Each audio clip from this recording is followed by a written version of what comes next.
हमारे आसपास के द्रव्य। हमने पिछले अध्याय में माप की इकाइयों के बारे में सीखा।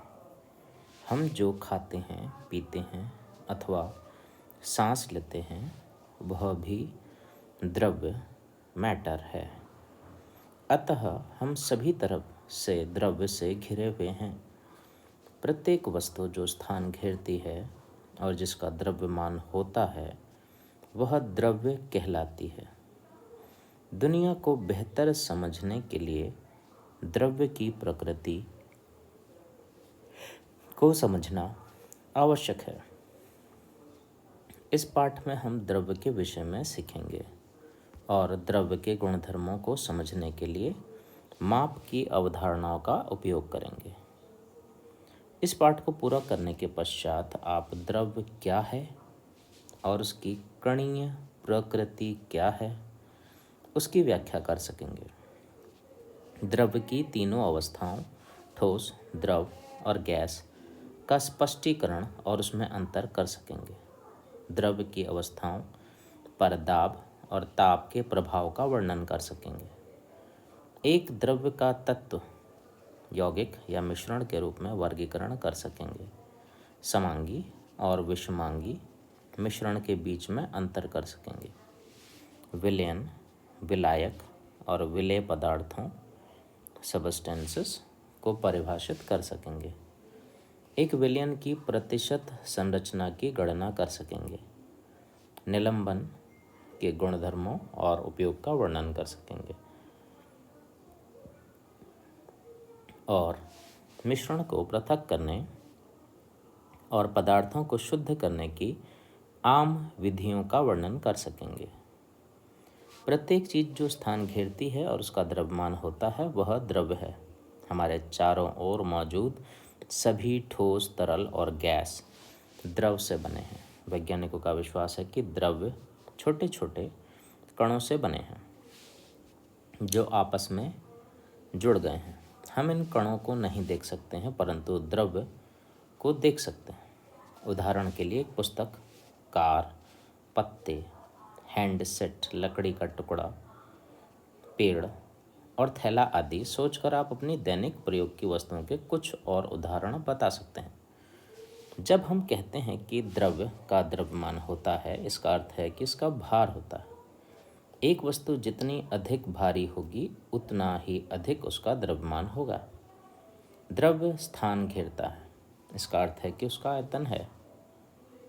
जल, लोहा, सोना, कॉपर, एल्यूमिनियम और ऑक्सीजन पदार्थों के उदाहरण हैं। सभी पदार्थ द्रव्य हैं परंतु द्रव्य के सभी स्वरूप पदार्थ नहीं हैं। आप आश्चर्यचकित होंगे कि यह कैसे संभव है। असल में एक पदार्थ द्रव्य का शुद्ध स्वरूप है, अर्थात यह पूरी तरह एक समान है। हम मिट्टी और शीतल पेय का उदाहरण लेते हैं। आप इन्हें किस श्रेणी में रखेंगे? यह एकल पदार्थ नहीं है परंतु पदार्थों के मिश्रण है। अब आप द्रव्य की प्रकृति के विषय में जानकारी प्राप्त करेंगे। मनुष्य द्रव्य की प्रकृति के विषय में हमेशा सवाल उठाता रहा है। प्राचीन समय में इस विषय पर दो अलग अलग विचार थे। एक मत के अनुसार यदि हम पदार्थ का एक टुकड़ा लें, उदाहरण के लिए पत्थर, और उसे छोटे टुकड़ों में विभाजित करें और इन छोटे टुकड़ों को और छोटे टुकड़ों में विभाजित करें और यह प्रक्रम कई बार दोहराया जा सकता है। ऐसा इसलिए होता है क्योंकि द्रव्य अविरत है, कंटिन्यूस है और इसके किसी भी आकार के टुकड़े को तोड़ा अथवा छोटे उपखंडों में विभाजित किया जा सकता है। यूनानी दार्शनिक प्लेटो और अरस्तु का विचार इसी मत से संबंधित था। दूसरे मत के अनुसार उपखंडों को बनाने की प्रक्रिया को एक सीमित संख्या के लिए दोहराया जा सकता है और एक ऐसी स्थिति आएगी कि इस प्रकार प्राप्त छोटा कण आगे उपविभाजित नहीं किया जा सकता है। उनका विश्वास था कि द्रव्य बहुत छोटे कणों से बना है, अर्थात द्रव्य की प्रकृति कणों पर निर्भर है। द्रव के सबसे छोटे अविभाज्य कणों को परमाणु नाम दिया गया है, जो ग्रीक शब्द एटमोस अर्थात अविभाज्य से लिया गया है। भारतीय दार्शनिक कणाद और यूनानी दार्शनिक ल्यूसिपस और डेमोक्रिट्स इसी मत को मानते थे। शब्द परमाणु डेमोक्रिट्स के द्वारा दिया गया था। परमाणु के विषय में आज के विचार पहली बार प्रस्तावित विचार से बदल गए हैं। परमाणु के विषय में आधुनिक विचार जॉन डाल्टन 1803 के द्वारा प्रवर्तित हैं। आज हम दो प्रकार के घटक कणों, अणुओं और परमाणुओं की बात करते हैं। परमाणु एक मूल इकाई है। इसके आधार पर द्रव्य के सभी रासायनिक गुणों को समझाया जा सकता है। अणु द्रव्य के भौतिक गुणों को समझाने के लिए महत्वपूर्ण है। अणुओं और परमाणुओं का विस्तार में वर्णन अगले अध्याय में किया जाएगा। अब हम द्रव्यों को वर्गीकृत करने के बारे में जानेंगे। द्रव्य क्या है? निम्न में से कौन सा शुद्ध पदार्थ नहीं है? लोहा, जल, मृदा। परमाणु शब्द किसने दिया और इसका अर्थ क्या है? द्रव्यों का वर्गीकरण कई प्रकार से किया जा सकता है, परंतु द्रव्य को वर्गीकृत करने के निम्नलिखित दो मुख्य विधियां हैं। द्रव्य की भौतिक अवस्था जैसे ठोस, द्रव या गैस के रूप में, और द्रव की रासायनिक संरचना द्वारा जैसे तत्व, मिश्रण या यौगिक के रूप में। हम अगले भाग में इन वर्गीकरण के बारे में चर्चा करेंगे। आइए हम द्रव के वर्गीकरण के बारे में उसकी भौतिक अवस्था के आधार पर चर्चा करें। द्रव्य आमतौर पर तीन अवस्थाओं ठोस, द्रव और गैस के रूप में होता है।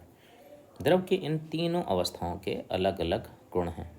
पानी तीनों अवस्थाओं में होता है, जैसे कि भाप या जलवाष्प, गैस कमरे के तापमान पर पानी, द्रव और बर्फ ठोस अवस्थाओं में पाया जाता है। द्रव की विभिन्न अवस्थाओं के विशिष्ट गुण उनके अंतराणुक बल पर निर्भर होते हैं। अंतराणुक बल अर्थात घटक अणुओं के बीच का बल अणुओं को एक साथ रखने की कोशिश करता है, परंतु तापीय ऊर्जा उन्हें हमेशा दूर रखने की कोशिश करती है। एक पदार्थ किसी विशेष परिस्थिति में ठोस, द्रव या गैस अवस्था में होगा। उसके अणुओं की अन्योन्य क्रिया की ऊर्जा और तापीय ऊर्जा के बीच होने वाले अंतर पर निर्भर करता है। तापीय या ऊष्मीय ऊर्जा यदि अंतराणुक बल से अधिक होती है तो द्रव को एक अवस्था से दूसरे में परिवर्तित कर सकती है। अतः द्रव की एक विशेष अवस्था अंतराणुक बल और तापीय ऊर्जा, जो मूल रूप से तापमान पर आधारित है, दोनों पर ही निर्भर करती है। द्रव की हर अवस्था के कुछ विशिष्ट गुण होते हैं। अब हम उन गुणों का अध्ययन करेंगे। हम असंख्य ठोस वस्तुओं से घिरे हैं। लकड़ी का एक टुकड़ा, एक पत्थर, पेंसिल, कलम और कंप्यूटर सभी ठोस के उदाहरण हैं। ठोस का आकार और आकृति निश्चित होते हैं और यह स्वयं नहीं बदलते। हालांकि बाह्य बल के द्वारा ठोस का आकार बदल सकते हैं। उदाहरण के लिए धातु को दो टुकड़ों में काट सकते हैं या हथौड़े के द्वारा उसकी आकृति बदल सकते हैं। क्या आप किसी दूसरे तरीके से ठोस की आकृति बदल सकते हैं? हाँ, पीटने पर पत्रक और खींचकर तार बना सकते हैं।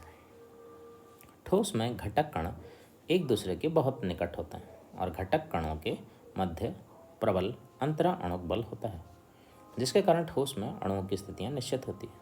इस कारण ठोस कठोर और दृढ़ होते हैं और ठोस को संपीड़ित नहीं किया जा सकता। यदि ठोस के अणु और परमाणु बलपूर्वक अधिक पास लाए जाते हैं तो उनके बीच अंतराणुक बल आकर्षण से विकर्षण बन जाता है। जब एक ठोस गर्म किया जाता है तो उसके कणों की तापीय ऊर्जा में वृद्धि होती है, जिसके परिणाम से ठोस का द्रव में रूपांतरण होता है। जिस ताप पर ठोस द्रव में बदलता है उसे ठोस का गलनांक कहते हैं, मेल्टिंग पॉइंट कहते हैं। पानी एक द्रव है। सरसों का तेल, मिट्टी का तेल द्रव के अन्य उदाहरण हैं। क्या आप कुछ और उदाहरण के बारे में सोच सकते हैं? द्रव का आयतन निश्चित होता है, परंतु द्रव की आकृति निश्चित नहीं होती है।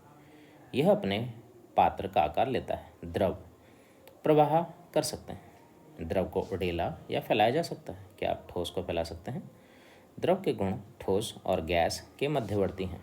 द्रव के अंतराणुक बल ठोस की तुलना में दुर्बल, परंतु गैसों की तुलना में प्रबल होते हैं। द्रव में घटक कणों की स्थिति ठोस की तरह निश्चित नहीं होती है, परंतु वे गैसों की तरह गति करने के लिए स्वतंत्र होते हैं। द्रव में अंतराणुक बल गैसों की तुलना में प्रबल होते हैं। द्रव के घटक कण अणु और परमाणु एक दूसरे से टूटकर अलग हो जाते हैं और दूसरे अणुओं के पास आने पर उनकी ओर आकर्षित होते हैं। यदि दाब डालकर अणुओं को पास लाने का प्रयास किया जाता है तो ठोस की तरह अंतराणुक बल प्रतिकर्षी हो जाते हैं। यही कारण है कि द्रव के आयतन पर दाब का कोई खास प्रभाव नहीं होता है। हम गैसों को नहीं देख सकते, मगर ये हमारे चारों ओर मौजूद है। जब पवन चलती है तब हम वायु की उपस्थिति महसूस कर सकते हैं। चलती हुई हवा को पवन कहते हैं और यह कई गैसों जैसे कि oxygen, nitrogen, organ, carbon dioxide इत्यादि का मिश्रण होती है। गैस एक पात्र के आकार का ध्यान रखे बिना पूरा आयतन घेर लेती है। गैस के अणु अंतराणुक बल कमजोर होने के कारण आसानी से गतिमान रहते हैं तथा इनके बीच का अंतराणुक बल इनके अणुओं को एक साथ इकट्ठा रखने में असमर्थ है। कमजोर आणविक अन्योन्य क्रिया के कारण अणु एक दूसरे से दूर रहते हैं। क्योंकि अणु एक दूसरे से दूर रहते हैं, इन्हें दाब लगाकर पास लाया जा सकता है। इसी कारण से गैसें बहुत संपीड्य होती हैं। हम गैस को केवल एक निश्चित सीमा तक संपीडित कर सकते हैं। उस सीमा के बाद गैस के अणुओं के बीच प्रतिकर्षण बहुत अधिक हो जाता है। तापमान भी गैस के आयतन को प्रभावित करता है। तापमान बढ़ने के साथ गैस का आयतन भी बढ़ जाता है। उदाहरण के लिए, जब एक बंद पात्र को गर्म किया जाता है तो उसमें तेजी से आयतन बढ़ने के साथ विस्फोट होता है। हम भाग्यशाली हैं कि गैस को आसानी से संपीड़ित किया जा सकता है। यदि ऐसा नहीं होता तो हम CNG कंप्रेस्ड नेचुरल गैस प्राप्त नहीं होती। जैसा कि आप जानते हैं कि CNG का वाहनों के लिए एक स्वच्छ ईंधन के रूप में प्रयोग किया जाता है। और आपने ध्यान दिया होगा कि कई ऑटो रिक्शा और बसों के पीछे CNG लिखा होता है। हमारे रसोई घर में रसोई गैस सिलेंडर LPG इसलिए संभव है क्योंकि गैस संपीड्य है। गैस के संपीड्य होने के आधार पर इसके उपयोग के अन्य उदाहरण कौन हैं? क्या आप कुछ और उदाहरण सोच सकते हैं? अस्पताल में ऑक्सीजन सिलेंडर एक और उदाहरण है। ठोस, द्रव और गैस में अणुओं का वितरण चित्र 2.2 में दिखाया गया है। ठोस, द्रव, गैस। ऊपर वर्णित द्रव की तीनों अवस्थाएं पृथ्वी पर प्रभावी हैं, लेकिन ब्रह्मांड के अन्य भागों में कम प्रासंगिक हैं। आपको यह जानकर आश्चर्य होगा कि पूरे ब्रह्मांड का 99% द्रव्य ठोस, द्रव या गैस नहीं है। द्रव्य के उस प्रभावी रूप को सूर्य और दूसरे सितारे प्लाज्मा के बने हैं। प्लाज्मा के विषय में आप उच्च कक्षाओं में पढ़ेंगे। द्रव की तीनों अवस्थाओं की विशेषताएं: ठोस, द्रव, गैस। ठोस, निश्चित आयतन, उच्च निश्चित आकृति, नहीं बहते हैं, नगण्य। द्रव, निश्चित आयतन, ठोस की तुलना में कम, अनिश्चित आकृति, पात्र का आकार ले लेते हैं, आसानी से बहते हैं, बहुत कम। गैस, अनिश्चित आयतन, कम, अनिश्चित आकार, आसानी से बहते हैं, अत्यधिक संपीड्य। द्रव की तीनों अवस्थाओं में किस अवस्था का आकार अनिश्चित है? कारण सहित समझाओ। ठोस, द्रव, गैस। ठोस का एक निश्चित आकार क्यों होता है? एक ऐसे पदार्थ का नाम बताइए जो स्वाभाविक रूप से तीनों अवस्थाओं में पाया जाता है। इस भौतिक दुनिया में दो मूल धारणाएं हैं जिसके चारों ओर तुम सब कुछ व्यवस्थित कर सकते हो। यह दो मूल धारणाएं हैं द्रव्य और ऊर्जा। द्रव्य और ऊर्जा दोनों एक सूत्र E = mc² द्वारा एक दूसरे से संबंधित हैं। यहाँ E ऊर्जा है, m द्रव्यमान है और c प्रकाश का वेग है। आज तक के महानतम वैज्ञानिकों में से एक अल्बर्ट आइंस्टाइन ने दिखाया कि द्रव्य को ऊर्जा में परिवर्तित किया जा सकता है और ऊर्जा को द्रव्य में परिवर्तित किया जा सकता है। इसमें संदेह नहीं कि द्रव्य को ऊर्जा में परिवर्तित करना आसान है, जबकि ऊर्जा को द्रव्य में परिवर्तित करना थोड़ा कठिन है।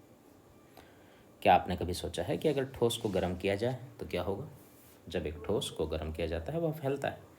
यह प्रसार काफ़ी कम होता है। वास्तव में तापीय ऊर्जा प्राप्त करके उसके कणों, अणु और परमाणुओं में अपने स्थान पर तेजी से कंपन होता है और वे अधिक स्थान घेरते हैं। यदि ताप में और वृद्धि होती है, कण अधिक ऊर्जावान हो जाते हैं और अपना निर्धारित स्थान छोड़ देते हैं और ठोस पिघल जाता है। जब एक बार ठोस हो जाता है उसे पात्र में उड़ेला जा सकता है। जैसा कि हमने पहले सीखा है कि द्रव जिस पात्र में उड़ेला जाता है उसी का आकार ले लेता है। इस द्रव अवस्था में कण गति करने के लिए स्वतंत्र होते हैं। अब हम देखते हैं कि जब द्रव को गर्म किया जाता है तो क्या होता है। गर्मी तापीय ऊर्जा प्राप्त करके एक द्रव गैस में परिवर्तित होता है। यह इसलिए होता है कि कणों की गतिज ऊर्जा इतनी अधिक बढ़ जाती है कि द्रव के अंतराणुक बल पर काबू कर लेती है और द्रव गैसों में बदल जाता है।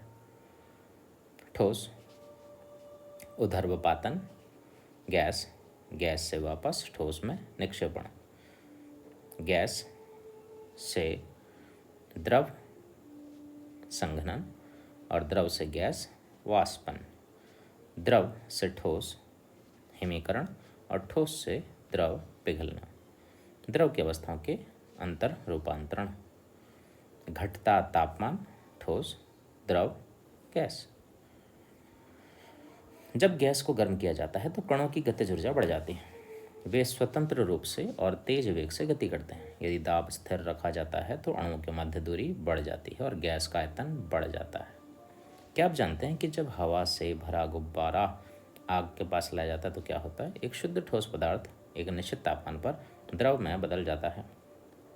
दूसरे शब्दों में एक शुद्ध पदार्थ एक विशेष तापमान पर ठोस से द्रव में परिवर्तित हो जाता है। इस विशेष तापमान को उस ठोस पदार्थ का गलनांक कहते हैं। इसी प्रकार जब द्रव ठंडा होता है तो एक विशेष तापमान पर वह ठोस पदार्थ में बदल जाता है। इस तापमान को उस द्रव पदार्थ का हिमांक कहते हैं। वह तापमान जिस पर कोई द्रव उबलता है और गैस में बदल जाता है उसे द्रव का क्वथनांक कहते हैं। द्रव्य की तीनों अवस्थाओं के अंतः रूपांतरण को प्रदर्शित करना। बर्फ पात्र, गैस बर्नर या दूसरा गर्म करने का उपकरण। एक पात्र में बर्फ रखकर उसे धीरे धीरे गर्म करते हैं। पहले यह पिघलकर पानी में बदल जाएगा और यदि गर्म करते रहें यह वाष्प में बदल जाएगा। आपको यह याद रखना चाहिए कि द्रव की तीनों अवस्थाएं तापमान और दाब में परिवर्तन के साथ अलग अलग प्रतिक्रिया दिखाती है। जब ताप बढ़ता है तो सभी तीनों अवस्थाओं का प्रसार अथवा उनके आयतन में वृद्धि होती है। जब ताप घटता है तो वह संकुचित होते हैं अथवा उनका आयतन कम होता है। हालांकि ठोस और द्रव पर दाब का प्रभाव नगण्य होता है। गैस को दाब के प्रयोग से आसानी से संपीड़ित किया जा सकता है। आप गैस और द्रव पर दाब के प्रभाव का निम्नलिखित प्रयोग द्वारा प्रक्षेपण कर सकते हैं। एक सिरिंज लें और उसकी नोक को एक रबर कॉर्क से बंद कर दें। पिस्टन को निकालें जिसमें कि सिरिंज के अंदर की पूरी जगह में हवा भर जाए।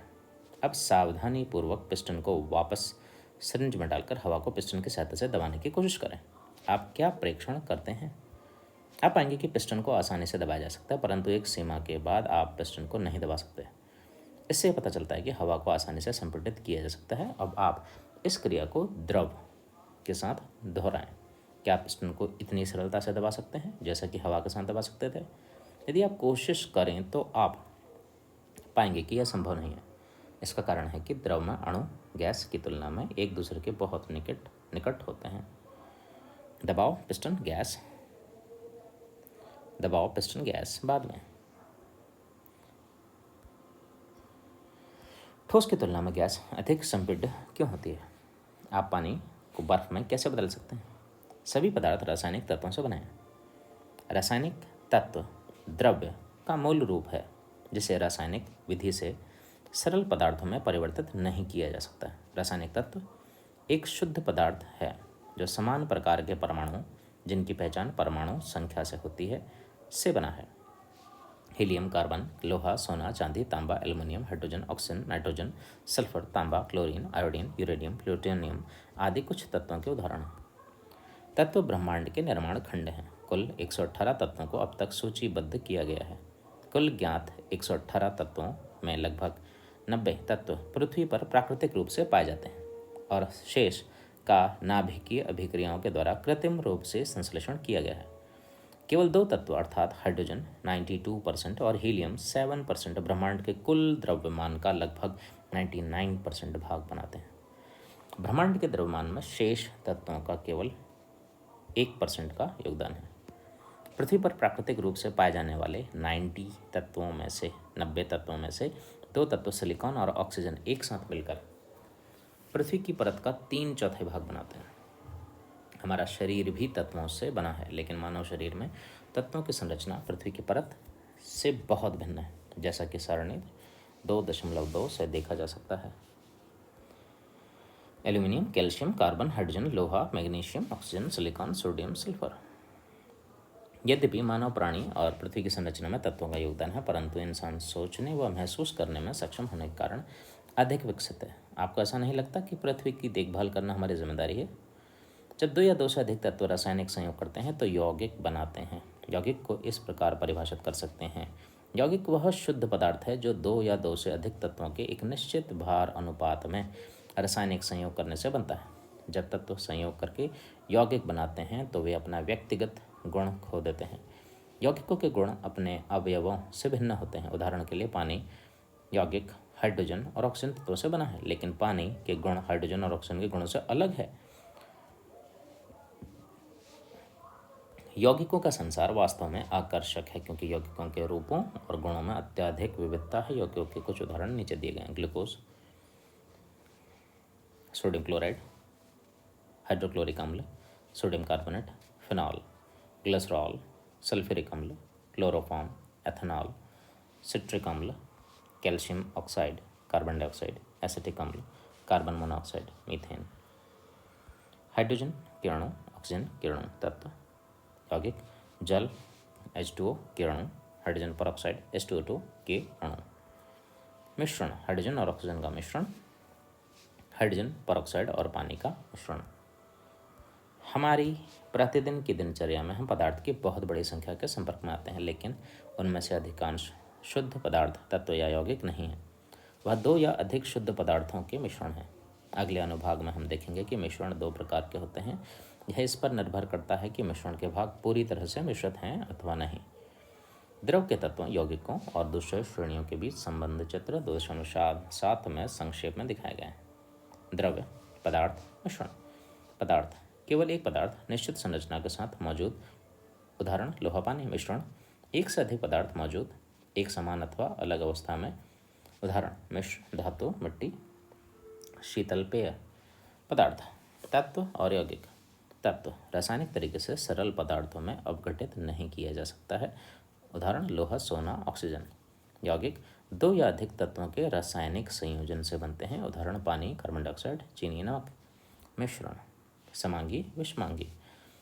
समांगी मौजूद पदार्थ पूरी तरह मिश्रित और मिश्रण की संरचना पूरी तरह एक समान, उदाहरण हवा, समुद्र का पानी, चीनी का शरबत। विषमांगी पदार्थ एक दूसरे से अलग रहते हैं, मिश्रण की संरचना एक समान नहीं है, उदाहरण गंदा पानी, पानी में रेत, मिट्टी, रक्त। निम्नलिखित को तत्व, यौगिक और मिश्रण में वर्गीकृत कीजिए: एल्यूमिनियम, कार्बन, ग्रेफाइट, पानी, सिलिकॉन, कार्बन डाइऑक्साइड, हवा और चीनी। एक तत्व यौगिक से किस प्रकार भिन्न है? ब्रह्मांड में कौन सा तत्व सबसे प्रचुर मात्रा में मौजूद है? मिश्रण मोटे तौर पर 2 प्रमुख समूहों, समांगी मिश्रण और विषमांगी मिश्रण में विभाजित किए गए हैं। आपने देखा होगा कि लोगों को दस्त लगने पर ORS देते हैं। ORS क्या है?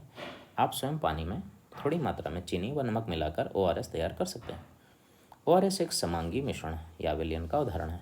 अब हम समांगी मिश्रण के बारे में सीखेंगे। कुछ मिश्रण में घटक पूरी तरह से इस प्रकार मिश्रित होते हैं कि पूरे मिश्रण की संरचना एक समान होती है। ऐसे मिश्रण जिनकी संरचना एक समान होती है उन्हें समांगी कहते हैं। उदाहरण के लिए, जब आप जग में पानी व चीनी मिलाकर शरबत तैयार करते हैं तो पूरे मिश्रण में एक समान मिठास होती है। उदाहरण के लिए, साधारण नमक जो ठोस है जब पानी में घुला जाता है एक तरल मिश्रण अथवा नमक का विलयन बनाता है। नमक पानी में पूरी तरह एक समान रूप से फैलकर विलीन हो जाता है और दिखाई नहीं देता। पृथ्वी की सतह का 2/3 भाग समुद्र के पानी से ढका हुआ है, जो और कुछ नहीं विभिन्न लवणों का पानी में समांगी मिश्रण विलयन है। समुद्र के पानी में ऑक्सीजन और कार्बन डाइऑक्साइड जैसी गैस भी घुली रहती हैं। हवा जिसमें हम सांस लेते हैं विभिन्न गैसों का समांगी मिश्रण है। 2 द्रव भी समांगी मिश्रण बना सकते हैं, उदाहरण के लिए पानी एथिल अल्कोहल के साथ घुलनशील है या विलोमतः। कई मिश्र धातुएं भी 2 या 2 से अधिक धातुओं का समांगी मिश्रण है। सोना और तांबा समांगी ठोस विलयन बनाते हैं। क्या तुम जानते हो कि सोनार किसी भी भाग का परीक्षण करके सोने की शुद्धता की जांच कर सकते हैं? कांच की छड़, पानी, नमक और पानी का समांगी मिश्रण। विभिन्न पदार्थों के मिश्रण के परिणाम से बनने वाले विभिन्न प्रकार के समांगी मिश्रण सारणी। ठोस प्लस द्रव ठोस तरल में घुलकर पारदर्शी विलयन विलय बनाता है। चीनी का पानी में विलयन या नमक का पानी में विलयन, आयोडीन का एथिल अल्कोहल में विलयन, टिंचर आयोडीन। द्रव प्लस द्रव एक पारदर्शी विलयन बनाते हैं, पानी व इथाइल अल्कोहल का मिश्रण। गैस प्लस द्रव गैस द्रव में पूरी तरह घुलकर एक पारदर्शी विलयन बनाते हैं, सोडा वाटर या साधारण शीतल पेय। गैस प्लस गैस दो या अधिक गैसों का मिश्रण, हवा। ठोस प्लस ठोस कुछ मिश्र धातुएं, पीतल कांस्य। ऊपर दिए गए अभ्यास को करने के लिए आप अपने मित्रों और अन्य लोगों से चर्चा कर सकते हैं। क्या आप बाजार से कभी नमकीन लाए हैं? यदि हाँ, तो आपने ध्यान दिया होगा कि इस तरह के मिश्रण के विभिन्न घटक शामिल होते हैं और प्रत्येक घटक दिखाई देता है। ऐसे मिश्रण जिसमें उसके घटक एक दूसरे के साथ पूरी तरह मिश्रित नहीं होते और अलग रहते हैं, विषमांगी कहलाते हैं। ऐसे मिश्रणों में एक पदार्थ दूसरे पदार्थ में छोटे कणों, छोटी बूंदों या बुलबुलों के रूप में फैला होता है। पानी, बालू। बीकर, बालू और पानी का विषमांगी मिश्रण। बालू और पानी का विषमांगी मिश्रण। एक विषमांगी मिश्रण वह मिश्रण है जहाँ पदार्थ, उनके भाग अथवा प्रावस्था अलग अलग रहते हैं और उसकी संरचना एक समान नहीं है। विभिन्न प्रकार के पदार्थों के मिश्रण के परिणाम से बनने वाले विभिन्न प्रकार के विषमांगी मिश्रण। निलंबन। ठोस प्लस द्रव आटा और पानी का मिश्रण, नदी का गंदला पानी। जेल ठोस के बीच में फंसा, फलों की जेली अगर जेल।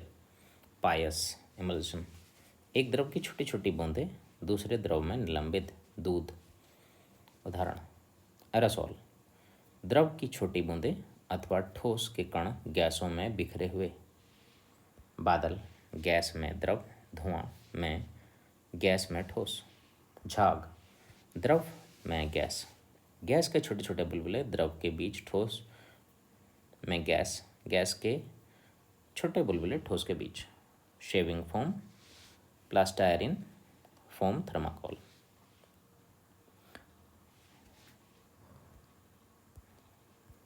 क्या एथिल अल्कोहल और पानी एक समांगी मिश्रण बनाते हैं अथवा विषमांगी मिश्रण? दो ठोस पदार्थों के मिश्रण से बने एक समांगी मिश्रण का उदाहरण दीजिए। जब एक या अधिक पदार्थ विलय एक दूसरे पदार्थ विलायक में पूरी तरह घुल जाते हैं, एक विलयन समांगी मिश्रण का गठन होता है। जब हम विलयन के विषय में सोचते हैं तो हमारे मन में सबसे साधारण उदाहरण उन विलयन का आता है जो ठोस को पानी में घोलकर प्राप्त होते हैं। नमक या चीनी को पानी में घोलने से ऐसे विलयन बनते हैं। क्या तुम जानते हो कि पृथ्वी की परत का 2/3 भाग विलयन से घिरा हुआ है? इसका अनुमान आप कर सकते हैं कि विलयन समुद्र में मौजूद है। समुद्र का पानी घुलनशील खनिजों और पानी का विलयन है। इसमें ऑक्सीजन, कार्बन डाइऑक्साइड और नाइट्रोजन गैस जैसी गैसें भी शामिल हैं। ये घुली हुई गैसें महासागरों में मौजूद जलीय जीवन को जीवित रखने के लिए बहुत महत्वपूर्ण है। कुछ विलयन दो या दो से अधिक द्रव पदार्थों से बने होते हैं। जैसा कि आप जानते हैं कि एथाइल अल्कोहल सभी अनुपात में पानी में मिश्रित होकर विलयन बनाता है। आयोडीन ठोस एथिल अल्कोहल में घुलकर आयोडीन का टिंचर बनाता है जिसमें रोगाणुरोधक गुण हैं। एक ठोस के द्रव में घुलने से बने विलयन के दो भाग हैं। ठोस जो विलीन हो जाता है उसे विलेय कहते हैं। द्रव जिसमें ठोस विलीन हो जाता है उसे विलायक कहते हैं। विलेय, विलायक। आपने अभी देखा है कि विलयन केवल ठोस के पानी में घुलने पर ही नहीं बनता, विलयन के अन्य प्रकार भी हैं। प्रत्येक विलयन में वो पदार्थ जो अधिक मात्रा में है सामान्य रूप से विलायक कहलाता है और जो पदार्थ कम मात्रा में है वह सामान्य रूप से विलेय कहलाता है। जब एक पदार्थ किसी विलायक में घुलता है तो विलेय पदार्थ उस विशेष विलायक में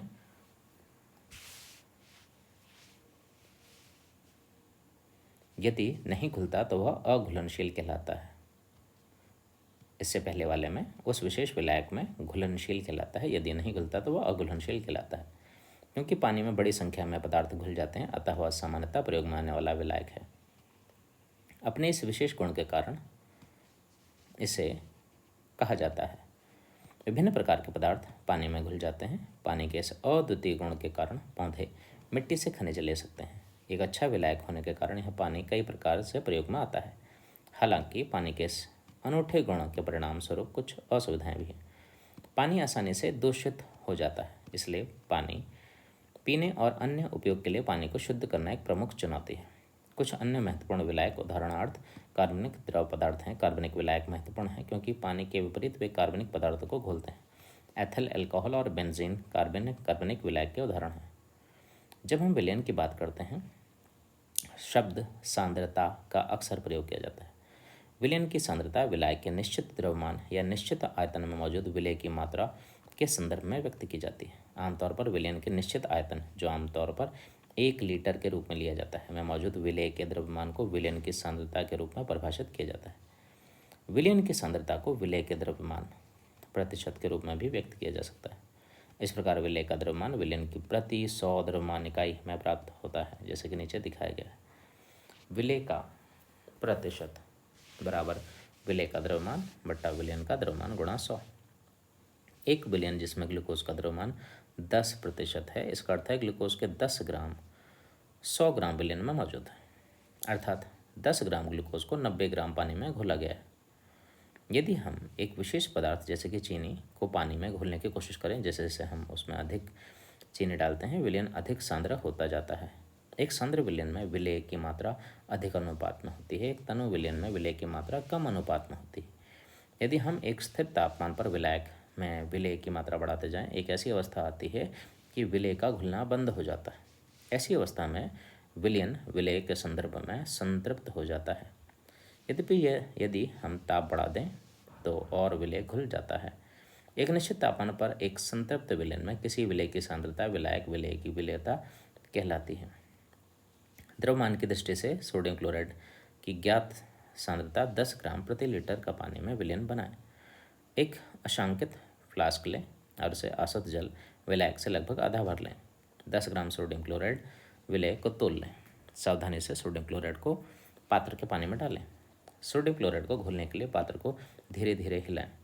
विलयन का आयतन अशांकित फ्लास्क की गर्दन पर चिन्ह 1000 मिलीलीटर 1 डेसीमीटर क्यूब तक करने के लिए फ्लास्क में और आसुत जल डालें।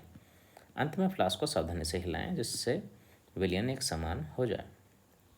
द्रव्यमान की दृष्टि से 40% चीनी का विलयन बनाने के लिए कितनी चीनी और पानी की आवश्यकता होगी? चीनी, जल। उस द्रव को क्या नाम देंगे जिसमें एक ठोस घुलकर विलयन बनता है? एक विलयन को सांद्र बनाने के लिए आप क्या डालेंगे? सस्पेंशन। सर्दी के मौसम में शहरी और ग्रामीण दोनों क्षेत्रों में कोहरे का आम अनुभव होता है। कोहरा क्या है? जब जल की छोटी बूंदें हवा में निलंबित होती हैं तो कोहरा बनता है। अतः कोहरा और कुछ नहीं, निलंबन का एक प्रकार है। पदार्थों की एक बहुत बड़ी संख्या है जो आपस में मिश्रित नहीं होते हैं। कुछ ऐसे ठोस हैं जो पानी में या किसी विलायक में नहीं गलते हैं और कुछ ऐसे द्रव हैं जो एक दूसरे के संग मिलते नहीं। पदार्थों के इस तरह न मिलने के परिणाम स्वरूप विषमांगी मिश्रण बनते हैं। साथ ही माध्यम में निलंबित या बिखरे हुए कणों के साइज के आधार पर विषमांगी मिश्रणों को कोलाइड तथा निलंबन में विभाजित किया जाता है। कोलाइड के विषय में आप उच्च कक्षाओं में अध्ययन करेंगे।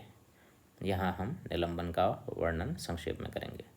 छोटे आकार के पदार्थ के कण जो विलायक में अघुलनशील हैं लेकिन नग्न आँखों से दृश्य निलंबन बनाते हैं। कोलाइडी में कण छोटे आकार लगभग 1 से 1000 नैनोमीटर के होते हैं। इसके विपरीत निलंबन में अपेक्षाकृत बड़े आकार के कण होते हैं। निलंबन में कणों का आकार 1000 नैनोमीटर से अधिक होता है। जब आटे में पानी डाला जाता है वह घुलता नहीं है परंतु स्लरी बनाता है, जिसे हम निलंबन कहते हैं। अगर आटे में पानी कम मात्रा 200 ग्राम आटा 100 मिलीलीटर पानी में मिलाया जाए तो चपाती आदि बनाने के लिए लोई बनाते हैं। गंदला पानी निलंबन का उदाहरण है। जब निलंबन को कुछ समय के लिए स्थिर रखा जाता है तो बिखरे हुए कण नीचे बढ़ जाते हैं। बालू और रेत का निलंबन बाद में। निलंबन चिकित्सा विज्ञान में बहुत उपयोगी है। उदाहरण के लिए बेरियम सल्फेट, जिसकी पानी में मिलने पर विलेयता बहुत कम होती है, एक अपारदर्शी माध्यम है। इसका उपयोग नैदानिक एक्सरे के लिए करते हैं। बहुत सी दवाइयाँ जो पानी में अघुलनशील है निलंबन के रूप में दी जाती हैं। उदाहरण के लिए पेनिसिलिन, एमोक्सिलिन दवाई की बोतलों की जांच करें। क्या आपको बोतल पर निलंबन शब्द लिखा मिला है? अपने घर में उपलब्ध सामग्री का उपयोग कर निलंबन तैयार करो। गेहूं का आटा लगभग 1 कप 200 ग्राम, पानी का गिलास 250 मिलीलीटर और 1 चम्मच। एक गिलास में पानी डालो, चम्मच की सहायता से गेहूं का आटा डालें, कुछ समय के लिए मिश्रण को शांत छोड़ दें अपना प्रेक्षण लिखें और पहचानने कि अपने निलंबन या विलयन क्या तैयार किया है। अपने उत्तर का कम से कम एक कारण दें। क्या कभी आपने गेहूं या चावल से अवांछित सामग्री हटाते देखा है? यदि ऐसा है तो आपने विषमांगी मिश्रण का उसके घटकों में पृथक्करण भौतिक साधनों के द्वारा देखा है। क्या आपने मिश्री या चीनी का एक बड़ा सा क्रिस्टल खाया है? मिश्री को बनाने के लिए चीनी और पानी के समांगी मिश्रण से चीनी के पृथक्करण की विधि प्रयोग की जाती है। हमारे घरों और उद्योगों दोनों ही में हमें विभिन्न प्रयोजनों के लिए समांगी और विषमांगी दोनों प्रकार के मिश्रणों को अलग करने की आवश्यकता होती है। सौभाग्य से हम चीनी या नमक को उसके जलीय विलयन से विलयन के वाष्पन द्वारा या कभी गर्म करके प्राप्त कर सकते हैं। मिश्रण के विभिन्न अवयवों को पृथक करने के लिए विभिन्न प्रकार की तकनीक उपलब्ध है। यह सभी तकनीक मिश्रण में मौजूद अवयवों के भौतिक गुणों पर आधारित है। पृथक्करण की सबसे अच्छी कौन सी तकनीक को अपनाया जाए, यह निम्नलिखित दो कारकों पर निर्भर करता है। मिश्रण का प्रकार, अवयव जो आप इकट्ठा करना चाहते हैं। यहाँ हम पृथक्करण की सामान्य तकनीकों का वर्णन करेंगे। दो अमिश्रणीय द्रव पदार्थों अर्थात द्रव जो मिश्रण नहीं करते, जैसे तेल और पानी, को पृथक्कारी फनेल के प्रयोग द्वारा अलग किया जा सकता है। मिश्रण को पृथक्कारी फनेल में रखकर कुछ समय के लिए शांत छोड़ दें। जब द्रव की दोनों परतें अलग हो जाती हैं तो नीचे के भाग में मौजूद भारी द्रव को स्टॉप कॉक खोलकर पहले इकट्ठा करते हैं और बाद में हल्के द्रव की परत जो ऊपर होती है इकट्ठा करते हैं। यह विधि उद्योगों में बहुत उपयोगी है। स्टैंड, तेल, पानी, स्टॉप कॉक, पानी। विलयन से ठोस और द्रव को अलग करने के लिए द्रव को विलायक को गर्मी या सौर वाष्पीकरण के द्वारा अलग किया जाता है। वाष्पीकरण के द्वारा आप ठोस अवयव को ठोस या पाउडर रूप में प्राप्त कर सकते हैं। यदि विलायक ज्वलनशील है तो गर्म करने के लिए लॉग का प्रयोग नहीं किया जा सकता, अपितु बिजली के द्वारा गर्म करने के उपकरण और तेल या पानी के बाद का उपयोग कर सकते हैं। आपने सुना होगा कि समुद्र के पानी से नमक समुद्र के किनारे उथले पानी के वाष्पीकरण के प्रयोग द्वारा प्राप्त होता है। निस्पंदन एक उष्मांगी मिश्रण में द्रव पदार्थ से ठोस अलग करने के लिए एक बेहतर तरीका है। निस्पंदन में ठोस पदार्थ फिल्टर पेपर पर एक अवशेष के रूप में एकत्र किया जाता है और द्रव निस्यंद के रूप में प्राप्त होता है। निस्पंदन की विधि उद्योगों में एक बड़े पैमाने पर प्रयोग की जाती है। Stand, conical funnel, filter paper, रेतीला पानी, बीकर, साफ पानी, रेतीला पानी, निर्वात पंप। क्रिस्टलीकरण एक विलयन से ठोस क्रिस्टल के बनने की प्रक्रिया है। द्रव को ठोस से अलग करने के लिए क्रिस्टलीकरण की विधि द्रव के वाष्पन से आरंभ होती है। हालांकि क्रिस्टलीकरण में जब विलयन काफ़ी सांद्र हो जाता है तो वाष्पन को रोक दिया जाता है। इस प्रकार से प्राप्त सांद्र विलयन को धीरे धीरे ठंडा किया जाता है तो क्रिस्टल बनते हैं जो निस्यंदन के द्वारा अलग किए जा सकते हैं। मिश्री, चीनी के क्रिस्टल सांद्र चीनी के विलयन के क्रिस्टलीकरण के द्वारा प्राप्त की जाती है। समांगी मिश्रण के विलयन से द्रव को अलग करने के लिए आसवन की विधि का प्रयोग किया जाता है। आसवन एक प्रक्रिया है जिसमें द्रव को आसवन फ्लास्क में गर्म किया जाता है। वाष्प को एक ठंडी नली, जिसे संधारित्र कहते हैं, के माध्यम से भेजकर द्रव को आसुत के रूप में इकट्ठा किया जाता है। ऐसे द्रव जो पूरी तरह मिश्रित हो जाते हैं के विलयन का पृथक्करण द्रवों के क्वथनांक की भिन्नता पर आधारित है और दोनों द्रवों के क्वथनांक के बीच एक व्यापक अंतर भी होना चाहिए। थर्मामीटर, रबर कॉर्क, आसवन फ्लास्क, दो द्रवों का मिश्रण, बर्नर, गर्म पानी, तिपाई स्टैंड, लेविंग कंडेंसर, ठंडा पानी, कॉनिकल फ्लास्क। आप चुंबकीय और गैर चुंबकीय पदार्थों के मिश्रण को कैसे अलग करेंगे? चुंबकीय और गैर चुंबकीय पदार्थों के मिश्रण में से चुंबकीय अवयव को चुंबक की सहायता से अलग किया जा सकता है। उदाहरण के लिए आप गैर चुंबकीय पदार्थ जैसे कि रेत, चीनी, लकड़ी का बुरादा आदि से लोहे के दानों को जो चुंबकीय बन जाता है अलग कर सकते हैं। उद्योगों में इस विधि के द्वारा गैर चुंबकीय पदार्थों से चुंबकीय पदार्थों जैसे कि लोहे की अयस्क को अलग करने के लिए बड़े विद्युत चुंबकों का प्रयोग किया जाता है। चीनी, आयरन का बुरादा, लोहा, चुंबक, आयरन का बुरादा, लोहा, आयरन प्लस चीनी। रेत और लोहे के दोनों के मिश्रण से लोहे के दोनों को अलग करना। रेत, लोहे का दाना, एक चुंबक। रेत और लोहे के दाने के मिश्रण की एक पतली परत को कागज़ के टुकड़े पर फैलाएं, चुंबकों के मिश्रण के ऊपर रखें। लोहे के दाने चुंबक की ओर आकर्षित होते हैं, चुंबक से लोहे के दाने निकालें और प्रक्रिया को दोहराएं जब तक कि मिश्रण में लोहे के दाने और मौजूद न रहें। सौर ऊर्जा का उपयोग करके आसवन विधि द्वारा गंदले पानी से साफ पानी अलग करें। एक बड़ा खुला बर्तन, एक पानी पीने का कांच का ग्लास जिसकी लंबाई बर्तन की गहराई से कम हो, प्लास्टिक की चादर, 9 से 10 साफ पत्थर या पत्थर के टुकड़े, सेलो टेप और 1 लीटर गंदला पानी। एक बड़े पैन में गंदा पानी लें बर्तन के बीच में चित्र दिखाएं अनुसार एक गिलास रखें। गिलास को पानी में स्थिर रखने के लिए उसके तले में कुछ पत्थर डालें। प्लास्टिक की चादर के साथ बर्तन को इस तरह ढकें कि वह बहुत कसा ना हो। प्लास्टिक की चादर को स्थिर करने के लिए सेलो टेप का प्रयोग कर सकते हैं। पत्थर का एक छोटा टुकड़ा प्लास्टिक की चादर के ऊपर बीच में थोड़ा सा झुकाव बनाने के लिए ग्लास के ऊपर रखें, जिसमें ग्लास में पानी इकट्ठा किया जा सके। प्लास्टिक ग्लास को नहीं छूना चाहिए। कुछ घंटे के लिए बर्तन को सीधा धूप में रखें। आप देखेंगे कि प्लास्टिक के ऊपर वाष्प संघनित होकर ग्लास पात्र में बूंद बूंद करके गिरती है। छोटा पत्थर, साफ पानी, सफ़ेद मार्बल, रेतीला पानी। ऊपर बताए गए चरणों में प्रयुक्त युक्ति को कहते हैं, जिसमें वाष्पीकरण और संग्रहण की प्राकृतिक प्रक्रियाओं का उपयोग गंदे पानी को शुद्ध करने के लिए होता है।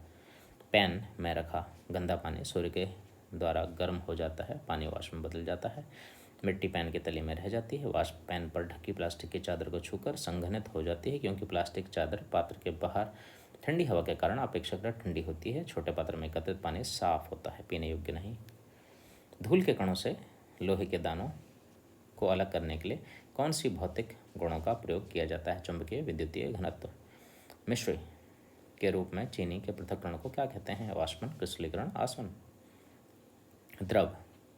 द्रव्य उसे कहते हैं जो स्थान घेरता है और जिसमें द्रव्यमान होता है। द्रव्य को जांच और माप सकते हैं। पदार्थ की 3 विभिन्न भौतिक अवस्थाएं होती हैं जिनमें एक पदार्थ मौजूद रह सकता है, अर्थात ठोस, द्रव और गैस। द्रव्य की किसी अवस्था को तापमान और दाब में परिवर्तन करके दूसरी अवस्था में बदला जा सकता है। एक ठोस की निश्चित साइज और आकृति होती है जो स्वयं नहीं बदलती है। एक द्रव का आयतन निश्चित होता है और वह जिस पात्र में रखा जाता है उसका आकार ले लेता है। एक गैस का स्वयं का आकार और आयतन नहीं होता है और जिस पात्र में रखी जाती है उसका पूरा आयतन घेर लेती है। द्रव्य को उसकी संरचना के आधार पर तत्व, यौगिक अथवा मिश्रण के रूप में वर्गीकृत किया जा सकता है। तत्व द्रव्य का मौलिक रूप है जो रासायनिक क्रिया द्वारा सरल पदार्थों में विघटित नहीं किया जा सकता। यौगिक एक शुद्ध पदार्थ है जो 2 या 2 से अधिक तत्वों के निश्चित अनुपात में रासायनिक संयोग से बनता है। दाब और तापमान द्रव्य की अवस्था को प्रभावित करते हैं। पदार्थों के आसपास में संयोजन के आधार पर विस्तृत किस्मों के मिश्रण संभव हैं। समांगी मिश्रण वह मिश्रण है जिसमें पदार्थ एक दूसरे के साथ पूरी तरह मिश्रित हैं और एक दूसरे से अलग ना पहचाने जाएं, समांगी मिश्रण। विषमांगी मिश्रण वह मिश्रण है जिसमें पदार्थ अलग अलग रहते हैं और उनका संगठन समान नहीं होता। निलंबन एक विषमांगी मिश्रण है जिसमें बिखरे हुए कण बड़े आकार के होते हैं और नीचे बैठ जाते हैं। मिश्रण से पदार्थों को अलग करने और उनका शुद्ध करने के लिए कई विधियां उपलब्ध हैं, जैसे निस्यंदन, क्रिस्टलीकरण और आसवन आदि। निम्नलिखित कथन सत्य हैं या सत्य संकेत करें। एक द्रव का निश्चित आकार होता है। दूसरा, एक तत्व रासायनिक क्रिया द्वारा सरल पदार्थों में विघटित नहीं किया जा सकता। सत्य सत्य। एक ठोस को तापमान में वृद्धि के द्वारा द्रव में नहीं बदला जा सकता। सत्य सत्य। एक द्रव को तापमान में कमी करके ठोस में बदला जा सकता है। सत्य असत्य। निम्न में से प्रत्येक की सामान्य अवस्था अर्थात कमरे के तापमान पर बताएं। लोहा, जल, नाइट्रोजन, कार्बन, सोना, ऑक्सीजन। नीचे पदार्थों की एक सूची दी गई है, पहचान करें कि उनमें से प्रत्येक तत्व यौगिक, मिश्रण या विलयन है। दूध, चीनी, चांदी, हवा, जल, समुद्र का पानी, लोहा, चीनी, कार्बन डाइऑक्साइड। रसोई गैस सिलेंडर का भंडारण गर्मी और लौ से दूर करना क्यों आवश्यक है? निम्नलिखित के पृथक्करण की उपयुक्त विधि पहचान। दही से पानी अलग करना, गंदे पानी से साफ पानी अलग करना, तेल और पानी के मिश्रण से तेल अलग करना, लकड़ी के बुरादे से लोहे की कील अलग करना, चीनी के संतृप्त विलयन से चीनी अलग करना। कुछ भी जो स्थान घेरता है उसका द्रव्यमान है, वह द्रव्य है। मिट्टी। डेमोक्रिट्स शब्द परमाणु का अर्थ है अविभाज्य। गैस का कोई आकार नहीं है क्योंकि गैस में अंतराणुक बल बहुत कमज़ोर होते हैं, अतः अणु एक दूसरे से दूर रहते हैं और लगातार गति करते रहते हैं। ठोस कणों का निश्चित स्थान होता है, उनके बीच में प्रबल अंतराणुक बल होता है, इसलिए ठोस का आकार निश्चित होता है। पानी। ठोस में अंतराणुक बल बहुत प्रबल होता है और बलपूर्वक कणों को पास लाने पर उनमें विकर्षण बल बनता है, अतः ठोस संपीड्य नहीं होते। गैस में अंतराणुक बल बहुत कमज़ोर होता है, अतः अणुओं को दबाव से पास लाया जा सकता है, आसानी से संपीड़ित किए जा सकते हैं। पानी के तापमान को कम करके उसे बर्फ में परिवर्तित किया जा सकता है। तत्व यौगिक मिश्रण। तत्व एल्यूमिनियम, कार्बन, सिलिकॉन। यौगिक पानी, कार्बन डाइऑक्साइड, चीनी।